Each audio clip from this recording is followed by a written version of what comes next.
Good afternoon, and thank you all for joining us. Welcome to Life Interrupted, Navigating What's Next. Oh, I'm so happy to be joined by a panel of experts and to still continue the discussion, the talk story about mental health in our community. We've been talking about that. This is our second year with Life Interrupted, and we're happy to have so many folks joining us. And I would like to say thank you to everyone who is joining us. And I will get right to a quick question, and then we'll come back and tell you a little bit more about our panelists. So first off, we've talked about alarming trends and silver linings, and that's the title of today's session. So I wanted to start hopeful. What's bringing you hope right now? And Kanoi, I'm going to ask you to go first. Why, thank you, Rafi. What gives me hope? I think, regardless of the pandemic and all of the result of that, or the lockdown, I consistently see people showing grace when maybe they don't have to, people stepping up, maybe when they don't have to, neighbors coming together, sharing of resources. And I think as long as I see that, I still think there's hope for us to get to not only get better and to recover, but to be better than we were before. Start. Kimo, what about you? What's bringing you hope? Hi. So I think that even before the pandemic, one of the things that has really been bringing me hope is that we're starting to see a lot more professionals stepping up and building awareness around our mental health issues. And I think that, well, of course, with demand from the pandemic increasing, there definitely has been more awareness. But what is hopeful is that the practice, a lot of the science, particularly of brain development, and the medications have really advanced to be more targeted, to be very hopeful. And I think that where we're at compared to where we were a couple decades ago, it's a good time to really practice in this field. Yeah. Dr. Jason, you deal with the brain and you deal with helping people. What do you think is bringing you hope right now? Well, I think we all should be pretty hopeful right now. I think it's real. I don't think it's imaginative at all. The things that Kimo and Kanoi touched on are very, very real, especially here in Hawaii, right, where people really do genuinely look after each other. I think that's accounted for low case rates and all of the above. And it's just a reflection of the hopeful, optimistic, and community that we have together. I think if I'm thinking about what really brings me hope in terms of what we're doing every day here at Brain Health Hawaii is that, sort of individually together, we're seeing lots of people reaching out and trying to take steps, like I said, individually or for other people to get healthier. The pandemic has really elevated the conversation and awareness of mental health, and something that we talk about a lot at Brain Health Hawaii is that mental health is brain health, or the other way around. Brain health is mental health. So, very, very much hopeful and optimistic how people begin to sort of connect those dots, that even if psychologically or stress wise things aren't feeling the greatest, you can kind of reboot by prioritizing things that are going to be healthy for your brain, because like I said, brain health is mental health. Okay, thank you. Dan, could you tell us about what's bringing you hope from your side of the community? Well, our side of the community, I'm a pastor of a church, and during the dark ages, the Middle Ages, when the Black Plague came, many people left town trying to escape it, understandably. But many of the Christians stayed to help, and unfortunately, many of them got sick and some died. But they felt they had to stay and help. And I think what gives me hope is I've seen a lot of people step up and really want to help, and not so much focus on being helped, but to help. And I don't think I've ever shared this publicly, not even to my own church. So they're going to get mad at me. Why am I sharing this now and not to my own church? But when COVID first started, there were a lot of people getting sick in our emergency rooms. Our ICUs were full. And we decided to offer our facility, which is at Kolau Ballrooms, to open up the entire ballroom. And if Castle wanted it, or some other hospital, rather than using what they were doing as temporary tents and things to put the overflow of patients should it get that bad.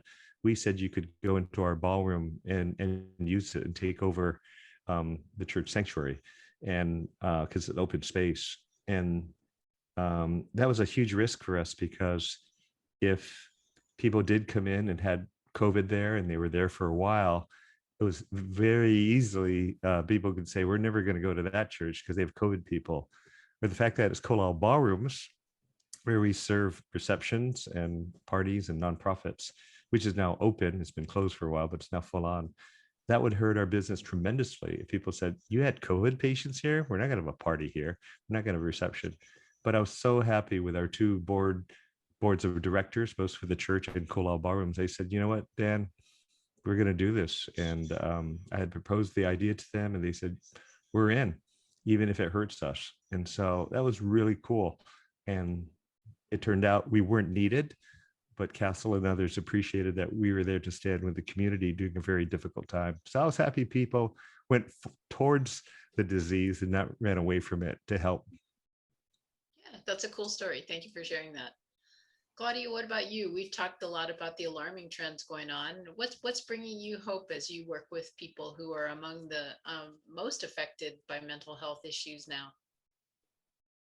I have so much hope, just because the tremendous amount of awareness that has been raised, not just to the topic of mental health, but just for people to really see mental health as such an integral part of whole health, of just your general health, not a separate piece. You can't go online or on social media or on TV or really anywhere today without seeing any sort of public service announcements or celebrity talking about mental health, new tools and apps being put out there to help people.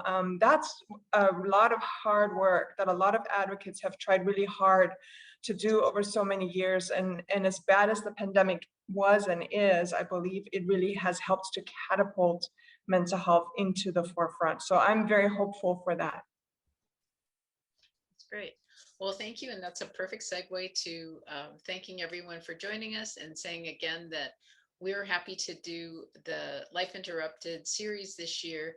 And we can do it with the help of our sponsors. So our sponsors, our presenting sponsor, thank you, Doctor. Brain Health Hawaii and the Kahala Clinic are our presenting sponsors. HAIS from the Independent Schools also sponsored us. And then our community sponsors who've been so helpful in having us find more of the experts and sort of holding our hands and helping our individual mental health through this. That would be NAMI Hawaii and Mental Health America of Hawaii. And everyone's just been so great about it. And I know it's taken time, so I want to thank everyone. And I'd also like to introduce a little bit more about our panelists. So we went cleverly enough in alphabetical order. So Kimo Cavallo, Liliuokalani Trust Youth Services Center. Kimo's been working with some of the most acutely affected young people in our community during this time. And Dan Chun, Senior Pastor of First Presbyterian Church of Honolulu. We're also joined by Claudia Chris, the Chief Executive Officer of Sutter Health Kahimohala. And we brought him back, Kanoe Enos, who's the co-founder of A'ali'i Alliance, and he will tell us a little bit more about what that's about, since we're also talking about community changes. And we are also joined by Dr. Jason Kiefer, who's kind enough to help us sponsor this and show up too. So thank you, Doctor. He's a psychiatrist who leads Kahala Clinic and Brain Health Hawaii and has the cool brain model in his office every day. So that is awesome. I'm Robbie Dingman. I'm editor-at-large at Honolulu Magazine and happy to be here with all of you. I do know that I cut everybody's bios very short and it's longer on the website. So please read all about these talented people who've shared their time, but I'd rather hear from them than read to them what they already know they have done. So let's move on to our next question. And that would be the alarming trends part. So the rates of anxiety, mental illness, and suicide have been rising. What trends are worrying you? I think we'll start with Dr. Jason. Well, I think the challenge is any transition is difficult, and so you anticipate and you expect to be individually and community wise some challenges that may come up, and those are different manifestations in different people. So people in isolation, we had difficulty going into isolation. You would anticipate coming out of relative isolation and the routine changes to be somewhat disruptive. So you see people handling transition differently, and what we see, most of it is hopeful and optimistic, I would say. The things that worry me are those, as people are coming out, many are moving forward, but then there's these other folks, and we all know some, maybe more than others, who are still relatively stuck in isolation. And so, at Brain Health Hawaii, we see a lot of people taking that step out of isolation and getting healthy. And then as we work to get one person healthy, then we're kind of probing around, say, hey, who do you know who's having a hard time? And let's look at what's going on. So sometimes we're seeing brain fog and relative inactivity, and their sleep is off, or they're out of their routine with exercise. And so, there's so many stories that we have that we've worked through, one person going out and getting another person focused on these sort of healthy brain health steps that then over time begin to sort of get the momentum moving in the right direction on the mental health side as well. And so, while there are some alarming trends, I feel like we're seeing a shift. And I think a lot of credit goes to, those that are reaching out and not leaving those that are stuck behind, but also, wonderful folks that are here now on the chat or forum with us that are also leading in their arenas to do the same thing. Yeah, we've still got work to do, but it's great to have people coming together and sharing what we're doing. Even on an amateur level, we're able to talk about, what's working for you. How's meditation? Is that helping? So different things I think are helping us to move forward. Kimo, what about you? What's worrying you during this time, or what's taking up your energy? Sure. So for us at Louisville Colony Trust, we are focused on serving the most vulnerable Native Hawaiian youth. And, I think at least the trends pre-pandemic were pretty alarming, but they have since, I think it's almost doubled, if not, at least for self-reported, it's at least doubled, but probably a lot more that are that have mental health issues that just are not being addressed. So I think it's really about access for the most vulnerable communities. I think that for a lot of the youth that we served over the course of the pandemic, it was interesting because the lockdown really forced them to engage in their own self-care and dealing and addressing their mental health issues. But what we really discovered was just, how challenging it was to access the appropriate resources to deal with and address their concerns.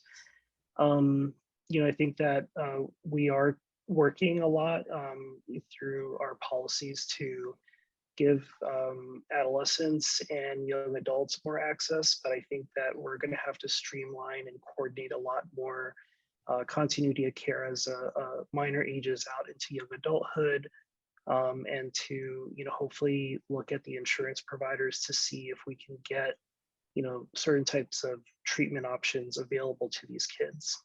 So that's what I'm hoping shifts in terms of trends, but in terms of alarming trends, we are seeing, of course, a demand increase. So hopefully access and the demand we can speed that up. Claudia, I think you've certainly seen that, the demand going up, and as the inpatient hospital helping people. Tell us what's worrying you now.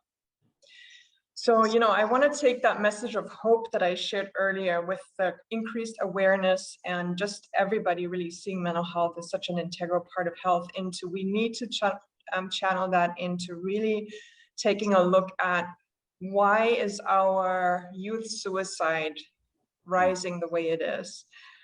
Even before the pandemic, youth suicide was between the ages of, I think, 10 and 24, according to the CDC, was the second leading cause of death. Between 2007 and 2018, in Hawaii, teens or youth suicide rose by almost 47%.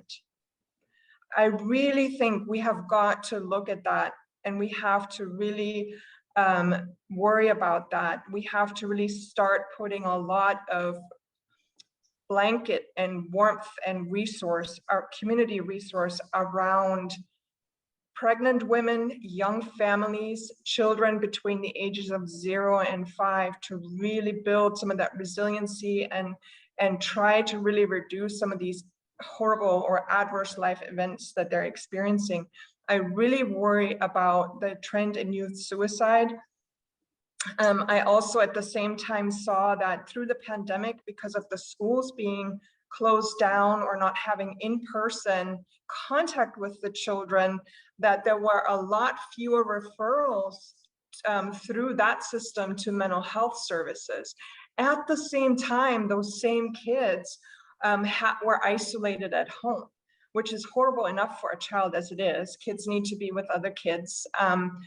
But home, unfortunately, isn't always the safest place for people. And so sort of the unseen domestic violence is another issue that, you know, we see and that I worry about. So couple that with the fact that there was such a huge economic impact across the world, and then of course here in the United States and in Hawaii, of the pandemic. What does that mean for resources now as we're trying to tackle mental health? So those are the things I worry about, and I'm hopeful that the increased awareness is going to help really shine a spotlight on those needs and that we can address them effectively. Thank you. I will say right off that at the end of our program too, we will have resources available. We have all the suicide prevention hotlines, all the numbers for if you believe anyone may be thinking about harming themselves, that there's places and people to refer them to.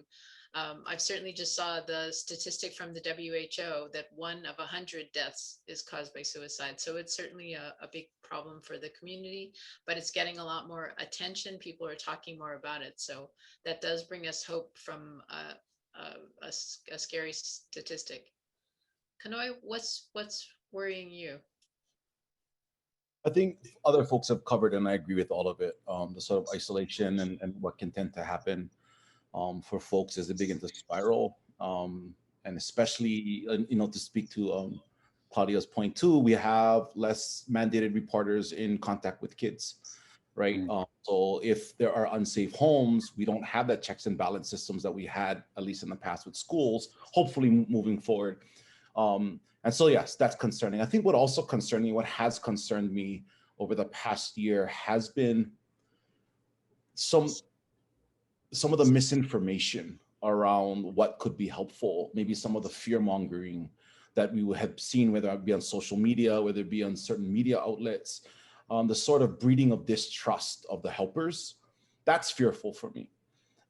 It's fearful because it's when you're in a pandemic and people are fearful and they're isolating, they become their own feedback loops. And if the information heading into that feedback loops isn't trustworthy, is misinformed, is prone to hysteria, that's a spooky place to be. And especially if you're the kids or if you're children within those households. And so I think the more positive messaging we can see, and so, you know, how do you fight back against that? You promote critical thinking in schools. You have people, as best as they can, engage with folks that are doing positive work within community. And so for me, that alarming trend, aside from all the other stuff, because I think that actually really plays a big part in removing hope from those folks who feel isolated, from those folks who are already feeling suicidal thoughts. The more information that is, you know, that sort of degrades the trust of their fellow man or of the folks that are trying to help is very worrisome for me. Yeah, that is. I know some of the tips that we've been hearing from people over the course of Life Interrupted has been limit the time you spend consuming whatever you get news from, and to also incorporate into all of our days, what do we feel grateful for? What are we grateful for? And what can we do to reach out to somebody else? That those are all things that they all sound small and simple, but to that, like you said, that feedback loop of being negative and having that reinforced is so powerful, and so can really grab hold of people, all of Yeah, us. So yeah. When you see people working against their own best interest around health and mental health, something's going on there, and there's no checks and balances. It'll continue. I wanted to pop over to a question we already got from one of our viewers, and that was the one about how can we ease feelings of loneliness, isolation, like we're talking about, and sadness, about the feeling that life just isn't the way it used to be. Dan, would you like to take that one first? Sure. Because you have to deal with that from your talking to your congregation. Yeah, and also to bridge it with the last question, it's good news and bad news. I think the bad news, I agree with Claudia, the trend of suicide and anxiety and depression have increased. But I've also noticed that when I try to refer our members to a therapist, they're all full. Many of them are full. I don't know if that's true with you, Dr. Jason, but I've never seen that before until the pandemic hit. It's much harder to place. And so the good news is, out of the bad news, is that people are getting help. And so that's wonderful. And whether it's medication or therapy, they're getting help. And so related to the question about loneliness and sadness, I think one of the ways to ease the feeling of loneliness and sadness is really to be part of a community, whether it's a church or some ohana. But second, if you can get some therapy, that would really help. I was very happy that Naomi Osaka, the professional tennis player, when she revealed that it was hard for her even to go to news conferences for mental health reasons. Now, originally, she didn't tell the organizers about mental health issues. She just said, I don't want to show up. And she wasn't responding to the phone calls because she was depressed. But it opened up a huge discussion of, isn't that good that for mental health reasons, she knew how to pull back.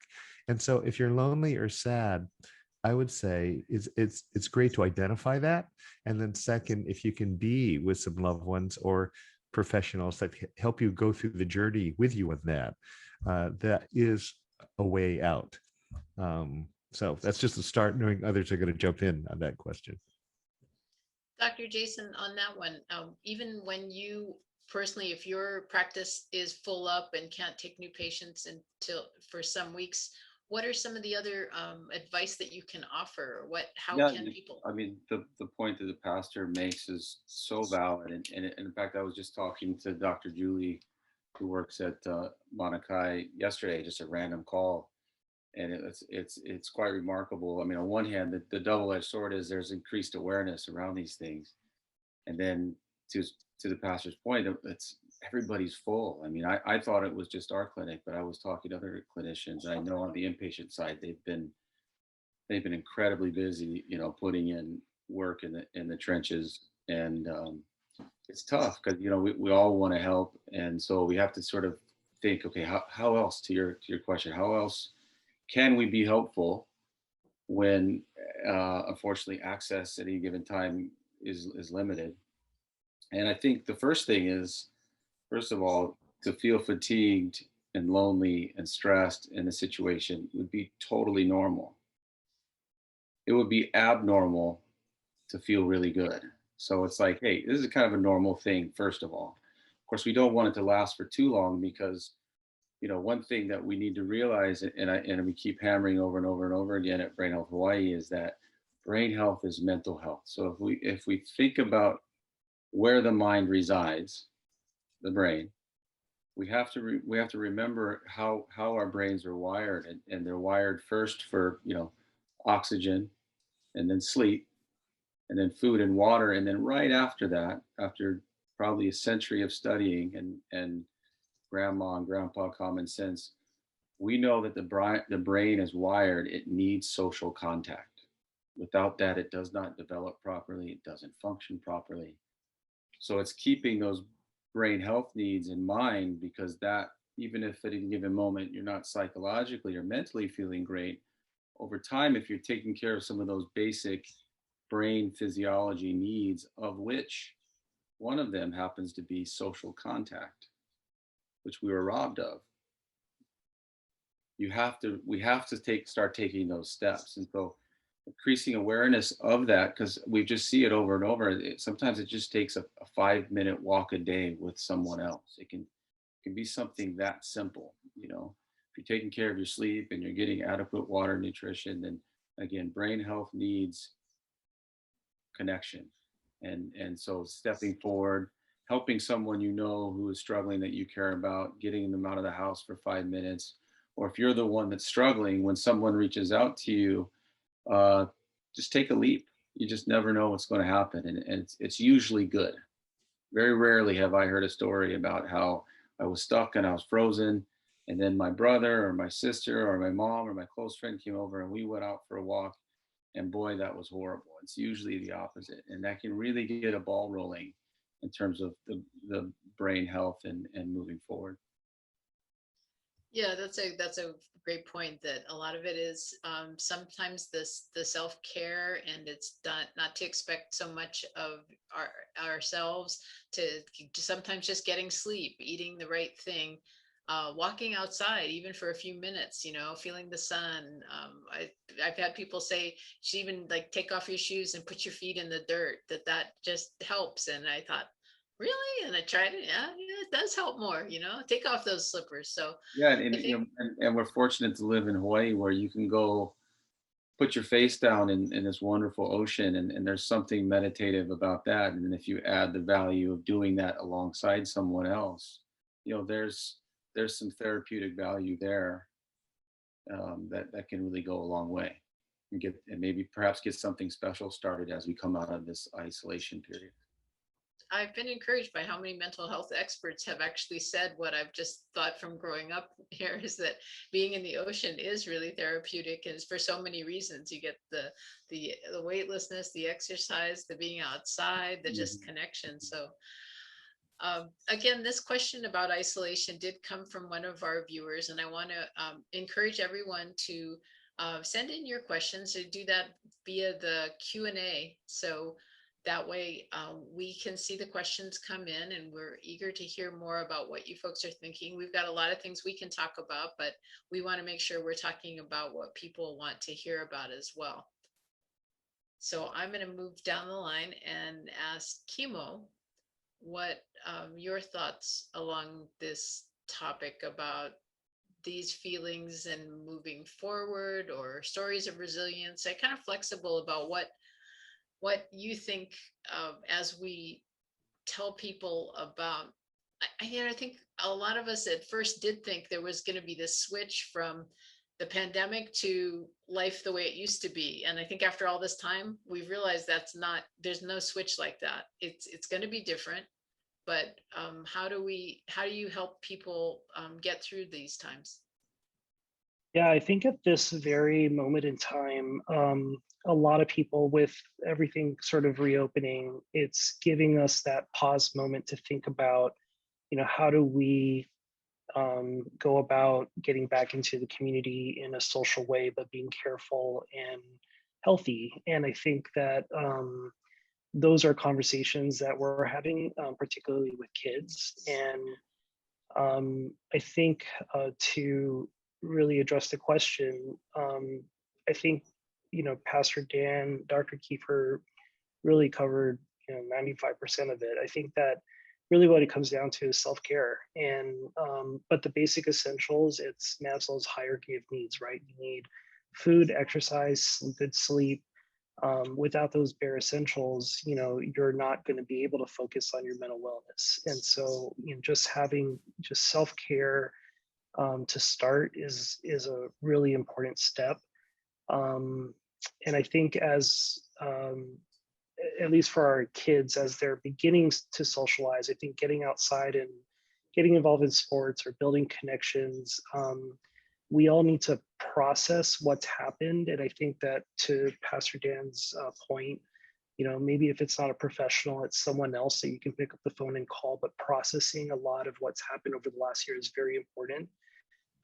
If you don't, it's just going to become a ticking time bomb. So really being able to talk it through, and finding someone to connect with on that level. So that's what we're promoting, at least right now, with our young clients who are sort of getting into their summer, trying to catch up at school. Yeah. Claudia, what are you thinking along these lines about helping people get through the isolation? I know Kumi McDonald from NAMI, she was telling us, and Anissa from NAMI, they were telling us that they've been telling people, well, it's sort of like a bear. Think of yourself as a bear coming out of hibernation, that you're not going to try to go from hibernating completely to, partying and doing everything the way you were used to doing. And I thought that was helpful for me to hear that. Mhm. I agree, and I'll make it a little bit more personal for this one, since I'm not the clinical expert among the group. But we are still in this fog. Each and every one of us are probably functioning not quite to the top of our abilities, or we are functioning in a very tunneled way because of what we've had to focus on over the last year. But I hear so many people that tell me, and I have done the same thing, that over the past year, it really gave them the opportunity to evaluate and reevaluate what and who is really important to us.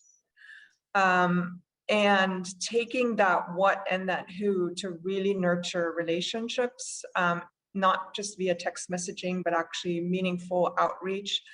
And then what is important to me? And I get a lot of people applying for jobs here that have made that very same decision. They're completely trying to change what they're doing. They have reevaluated what is important to them. And for me, even myself, I put emphasis on different things. It's either that I'm getting old, which I am, or that the pandemic has triggered that. But so now it's okay, so what gives me hope is, and what gets me out of some of this isolation, loneliness is, hey, why don't I make a plan around this? Why not do X, Y, Z? What's stopping me? Really nothing. It's just that that's not what I used to do.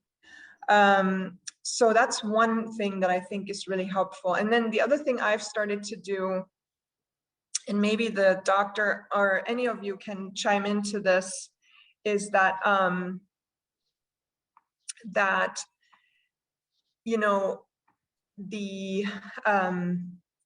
I started making a list, because for a while there, things looked really grim. And we were in an incident command center 24/7 to try to fight COVID.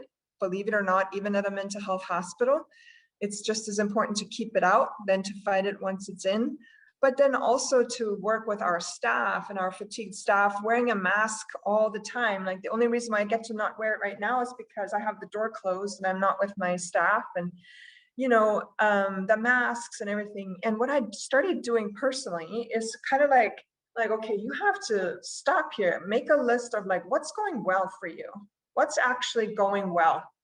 And at the beginning of this year, I started to make a list on my phone, admittedly, but I started to make a list in my notes section. If something, not little things, but if something good happened, I'm hey, I want to remember that. And every once in a while, I find myself actually going back to that list to just not only keep myself going, but also continue to motivate myself. And it's starting to have this forward momentum that I'm really excited about. And it seems such a simple thing, and it works for me.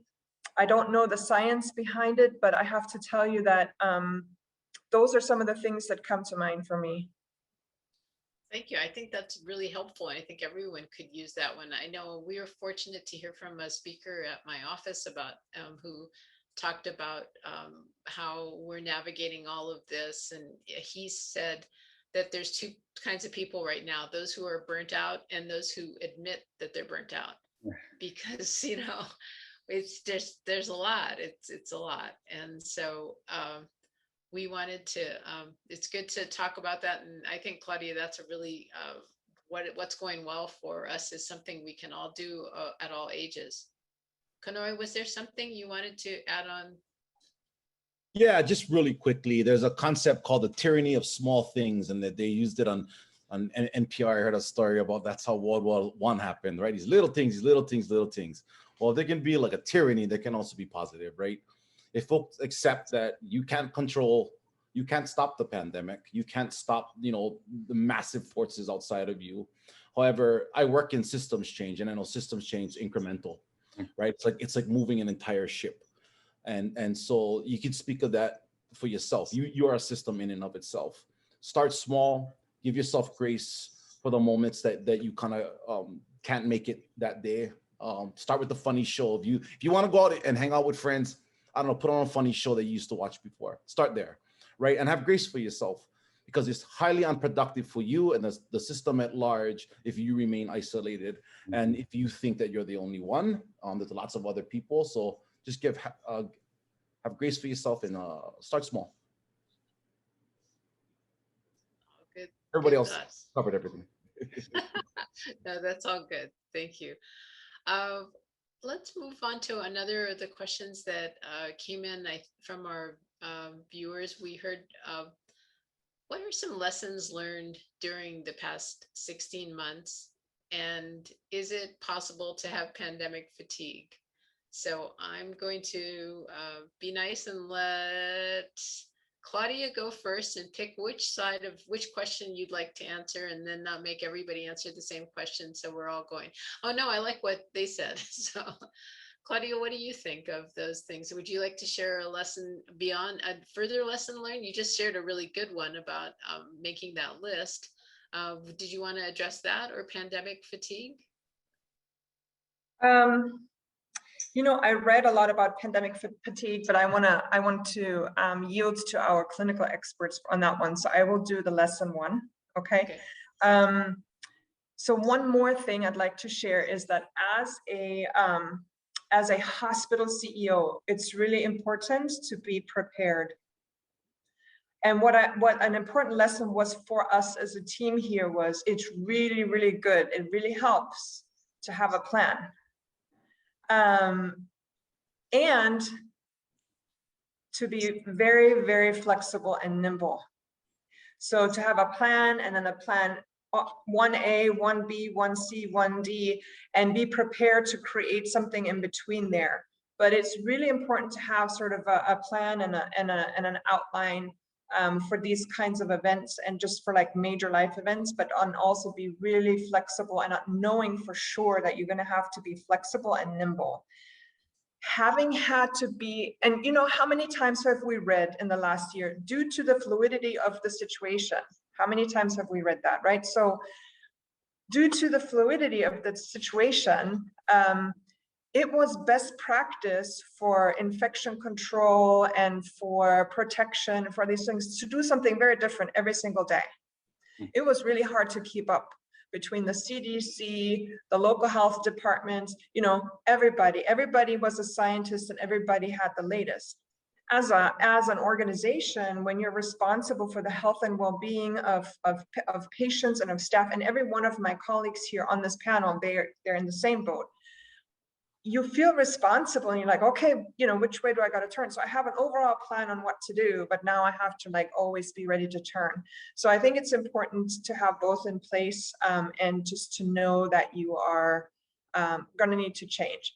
If you are going to need to be nimble for a whole year and a half, then you get pandemic fatigue. My team did, we all did. And so I will yield to my colleagues, because I think we're still in it. We are still in pandemic fatigue. So I can't wait to see what my colleagues have to share. Okay. Kimo, do you want to tackle that next, either fatigue or life lesson that's been helpful through this? Well, like Claudia, I leave it to the clinicians maybe to answer more on the pandemic fatigue.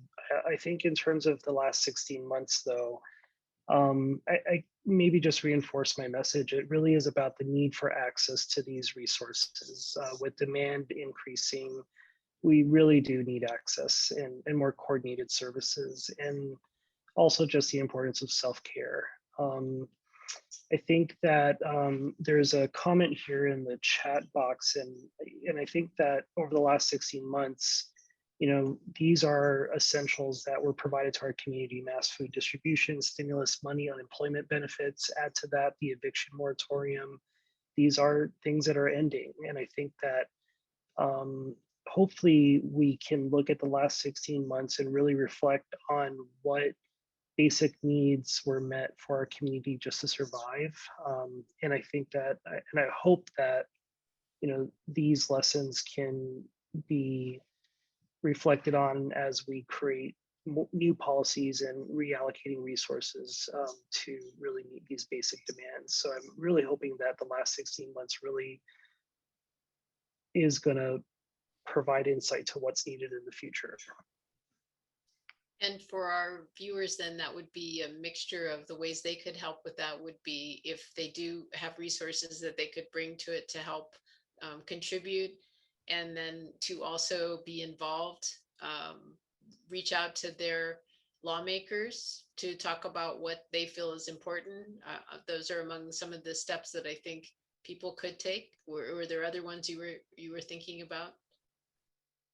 I think like if we're just to isolate food, I think I look at, how the supply chain was affected. We rely on such a big chunk of our food being imported through the planes from the West Coast. And, going into the next 2 years, we're seeing climate change impacts on a lot of those farms. So just, these are very basic essentials. And so policy changes needs to, when I say reallocation, it really is looking at those supply chains and really looking at how are we going to be more sustainable? How are we going to be more healthy? Dr. Kiefer mentioned, diet and food, that is an essential part of your mental health and your brain health. These are things that we can provide our own communities, but I think we just need to, it's about having political will to make those resources be available for our community and not necessarily be in crisis anymore. Robbie? Yes, Dan. I was thinking about that, Chemo, and that it's very important to get the right legislation in to help our state. But in order, here's what I found. But in order to have strength to fight City Hall or to get a bill through the legislature, you're going to have to be pretty mentally healthy. And to rely on the government to save us during this time of pandemic fatigue is going to be very difficult. So I agree with you. We should, get involved with that at some time. But I think for all of us, if we're looking at a pandemic for 16 months, and who knows, God forbid, that there's going to be a variant coming down the line, so it could be elongated. I think everyone has to really think, what will really last for the long haul to help me? And there are certain parts of us that, emotionally, and we talked about that, how will we be helped emotionally, mentally, with friends or ohana or therapists? And then physically, Dr. Kiefer mentioned that, walking the beach or jogging, that's going to help us in the long haul. But then also spiritually, those who might think about we all have kind of a soulful vacuum that we can fill with anything. What does it mean, as the Jewish people and the Christians have talked about in the Psalms, how God, the Lord is my shepherd, I shall not want. He restores my soul. Even though I walk through the valley of the shadow of death, you are with me. And I think for us to really figure out how to have this endurance, everyone's going to evaluate what's really going to help me be resilient and last for 16 months, for 24 months. And as I once mentioned in a previous show that we had, Robbie, that World War II, that was a 5-year war, and we've had a hard 16 months, but we have to be as resilient as our relatives, our ancestors, our friends who got through all that. And that's the kind of endurance and strength and resilience we need. If we think it's going to be over next month, we're just hurting ourselves. And then we're going to be fearful. Oh no, what if there is a variant? What if the shots don't work? And then we're always going to be unsettled. So what will last for the long haul, emotionally, physically, and spiritually? For sure. Uh, so we've talked about a lot of the different things that are affecting all of us through this time and the different ways to get some help. Dr. Kiefer, did you want to talk a little bit about pandemic fatigue? Is that useful, Yeah, helpful? sure. I mean, I think that things that Claudia was talking about really, that she was kind of sharing from a personal note. It's like it's so real. The pandemic fatigue thing is real, especially as it remains sort of this nebulous pandemic fatigue. It's like it's abstract concept. So if you think about so your brain health, your mental health, it's important if you're going to attack something or address it, you got to quantify. Okay, what is it? And I think at its core is really just an open-ended, extended period of mixed messaging, uncertainty, and fear, right? And you think about the neurophysiology of the brain, not to nerd out too much about any of that, but it really comes down to something that we know about the brain, and that those processes that are involved in the brain when trying to manage uncertainty and fear and mixed messages are draining. So it's real. There's something very real about it. It's not just quote unquote psychology. So it's more about, if you can quantify it and understand, hey, look, this is an abnormal period of uncertainty and constant 24-hour news cycles around fear and mixed messages like that the CEO has to deal with, where things are changing like by the half day. You were hearing masks, no masks, and all these different things. And that is very much brain fatiguing. And so the cool thing, real quick, if I jump to the lessons, then is like, so if you can quantify that and understand it, then you come up with a way in which for yourself and the 5 or 6 closest people to you, okay, how are we going to manage that together with an expectation that it may be like this, to the pastor's point, for a long time, and let's do the best we can. So at Brain Health Hawaii, we saw some amazing stories.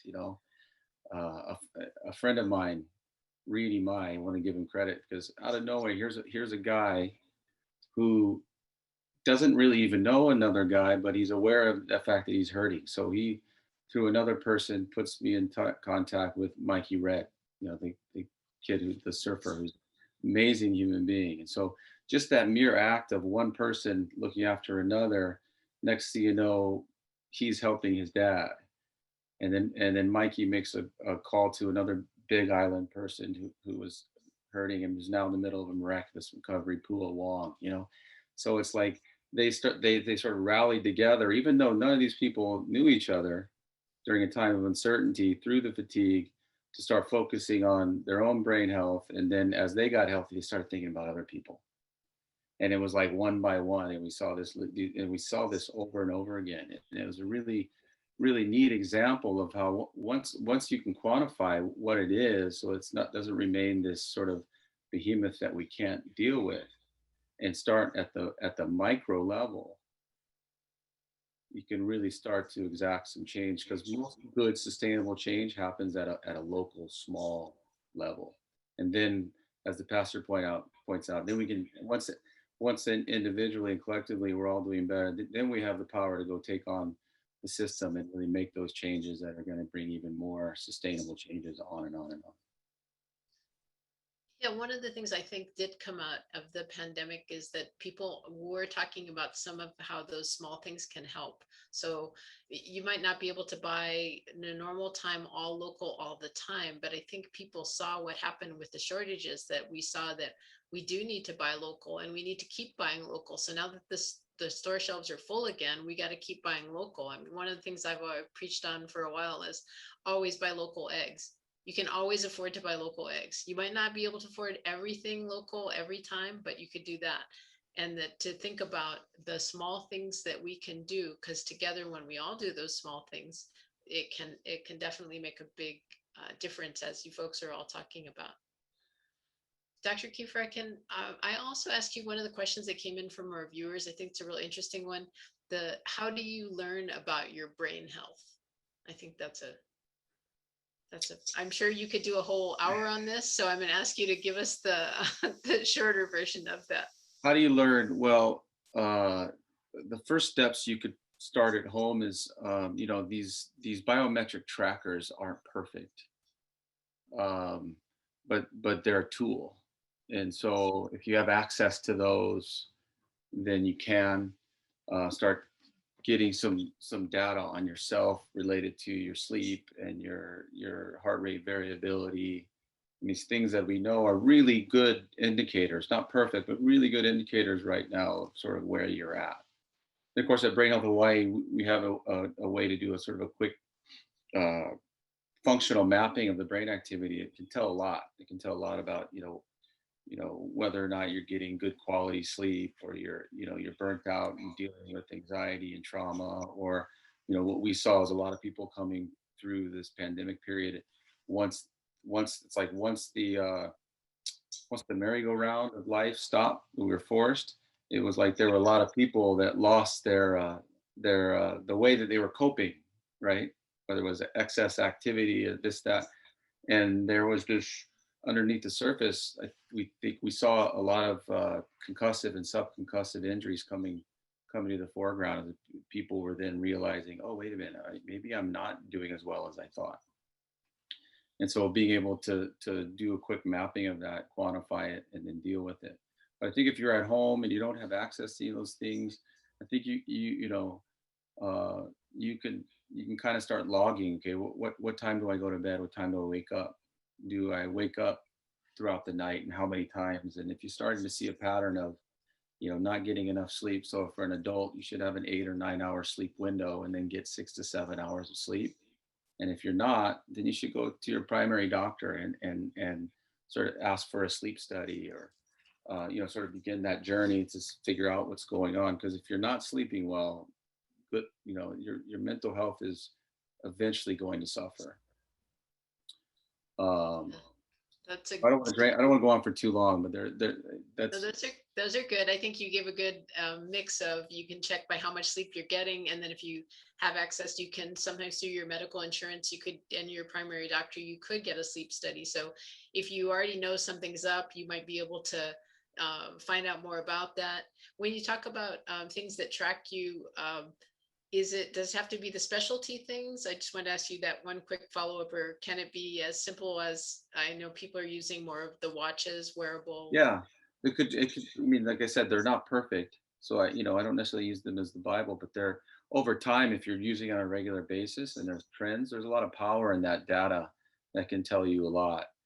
And then I think you can also, you can do the basic steps. If we think about, even if you don't know exactly where your brain health is, we know there's been, decades and decades and decades of studies. You can, if you can't, try to nail your sleep. Prayer, meditation, exercise, these are all things that promote optimal connection and increase brain health, right? And so doing those things proactively, regardless of where you are, there's probably a 60, 70, 80% chance you're going to start heading in the right direction in terms of your brain health, mental health. And then, like I said, some of the tools we use to verify where we are with that is some of the brain mapping that we do. And then we're hoping to make more readily available in the coming months. Thank you. Okay, so I think we're going to go back to one of our questions, and then we'll be looking for more questions from viewers. So our next question is tips for coming out of this better as individuals and a community. So I'm going to start with Dan Chun.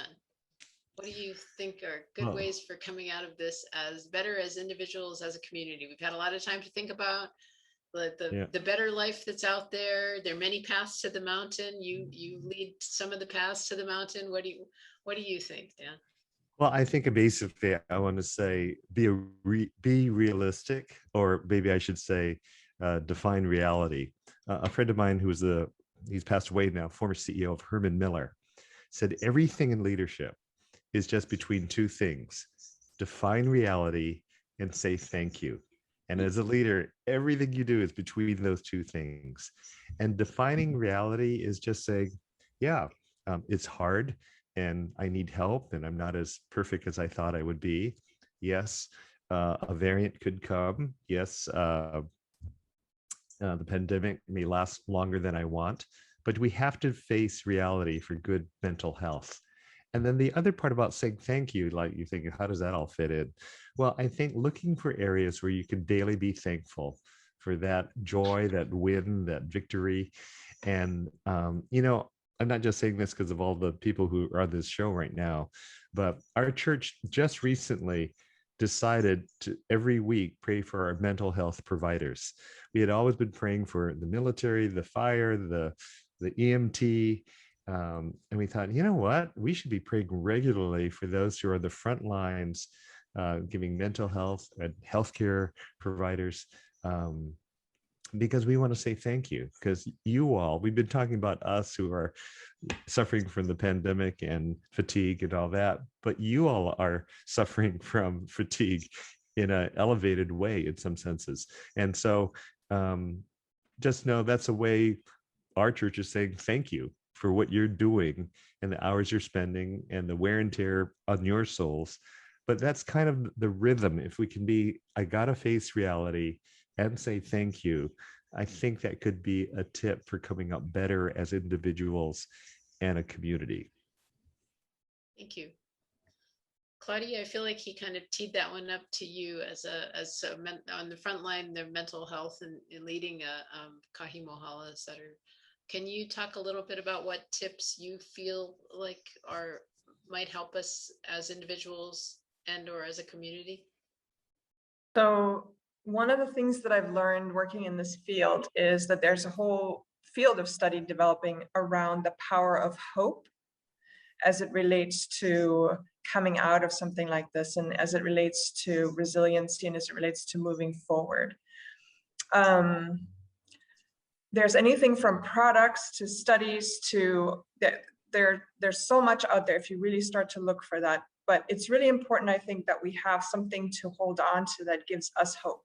So this could be as a community, this could be as a people, and this could be as individuals and as a family. And I think those are sometimes different things and sometimes some of the same.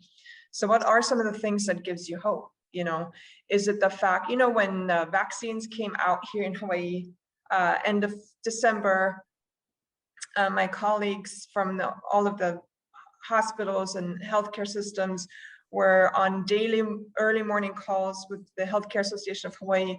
And we're getting this many trays of Pfizer, we're getting this many trays of that. Okay, where's it gonna go? How we're gonna distribute? And that gave people hope, because we were so tired of, like, how many people do we counting in the ICUs, how many deaths, how many people sick in the hospital, and where to put these patients. And it was a real, for that community, it was a real hope, because we knew if we just really, really pressed on getting vaccines out, it would be very helpful very quickly. That could also be something that is gives hope to an individual, as they're seeing, now we're up to tier 4, we're starting to open up.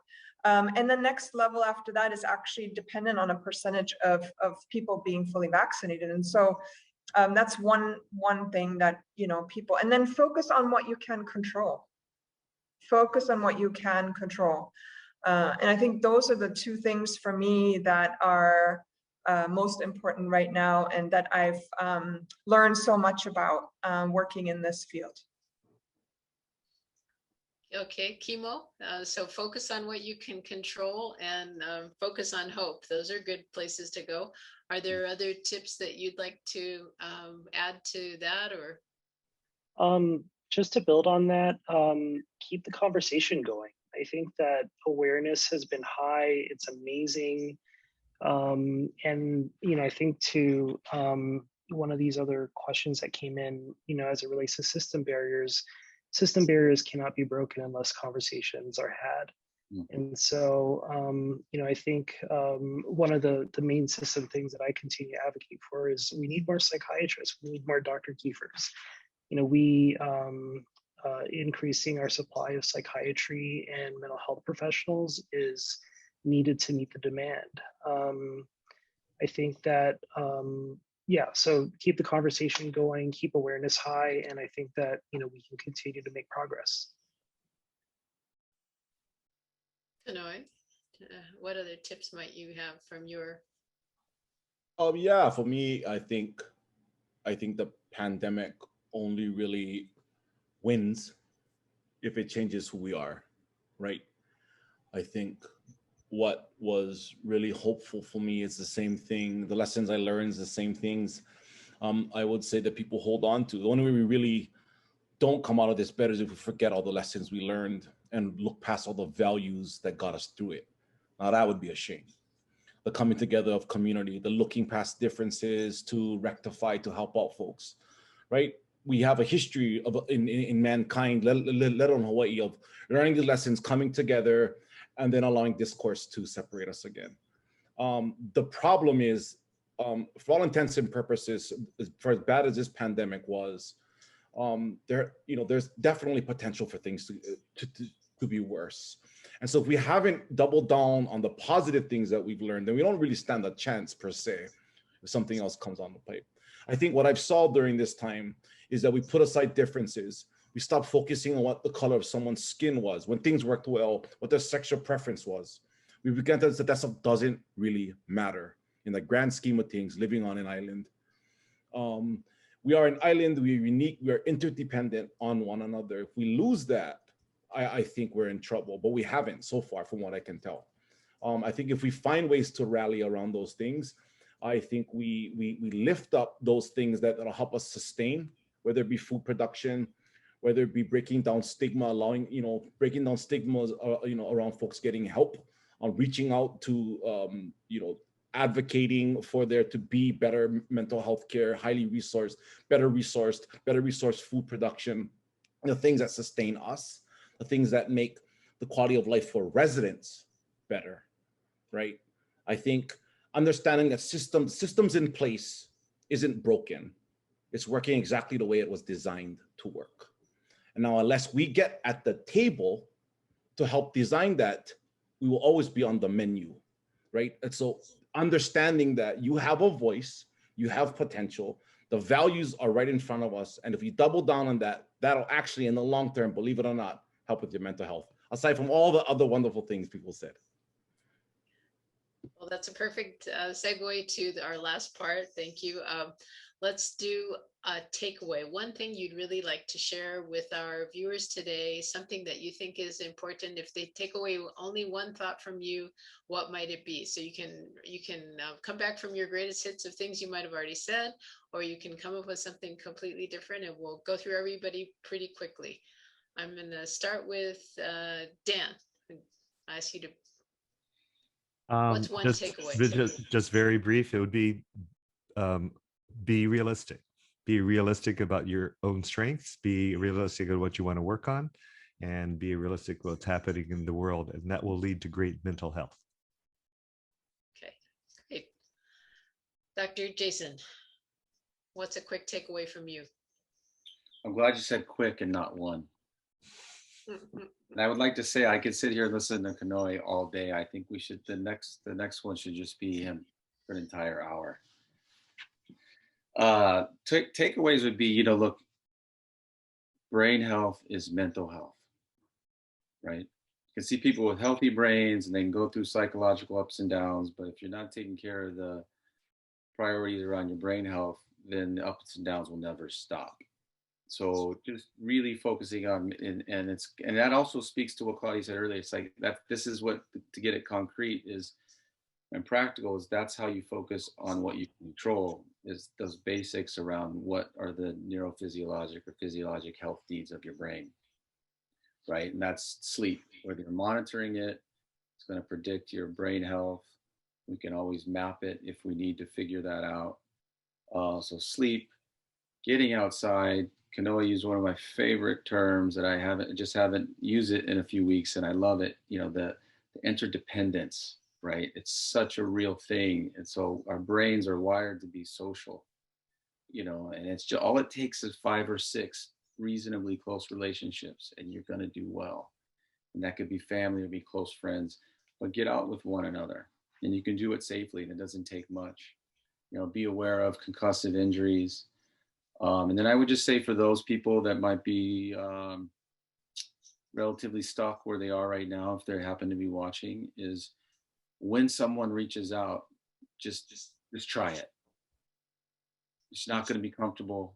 It may actually feel like it's going to suck, frankly speaking, but just try it. Even if it's just down to the mailbox and back, or, 1 block and back, or all the way around 1 block. Just try it, because you really want to kickstart what's good for your brain, even if mentally you're not exactly where you want to be at the moment. Thank you. You demystified brain health somewhat, I think, for most of us. How about you, Kimo? What's a good tip for a good takeaway for you? Yeah, quickly, it's self-care. I think that community health is only contingent on your individual health. And I think that, the brain science has taught us that it starts in the womb when you're, for those out there who are up high, and, even young children all the way up to the elderly and kupuna. So self-care, focus on yourselves, and that in turn helps to heal our communities. Great. Claudia? I just want to build on that great momentum and awareness that we've raised throughout this about mental health, but just being a basic part of our general health, and maybe taking that to focus on creating parity between mental health and physical health. I think that would be my takeaway.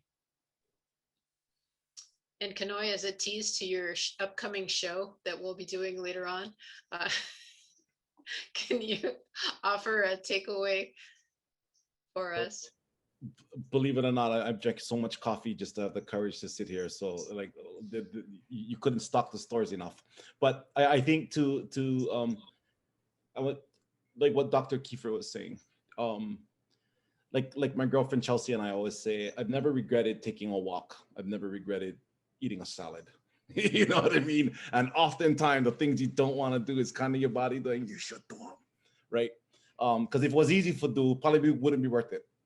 So chances are the things that we oftentimes like, don't want to do the thing we should be doing. And sometimes just starting there and having grace at times when you can't, right?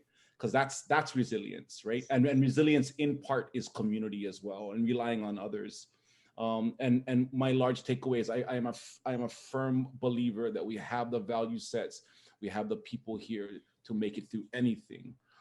We just have to keep learning the lessons that we do, and doubling down on the things that are not all tell us is right.